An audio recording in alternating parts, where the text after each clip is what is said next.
Hürmetli hem qadrli xizmatdoshlarim, sizni ansamblimizning 85 yillik yubileyi bilan tabrik etam.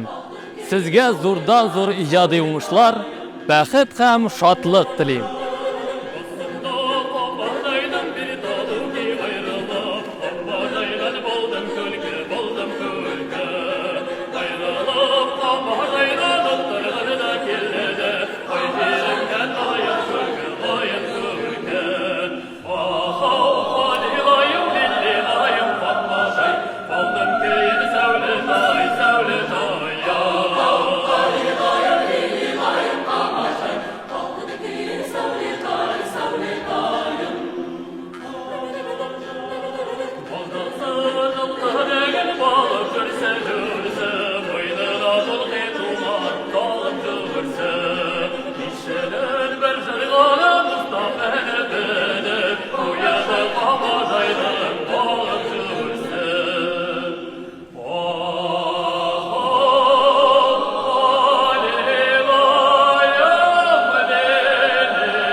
Solistli Ünlar Kayımov, Tagir Yarulin.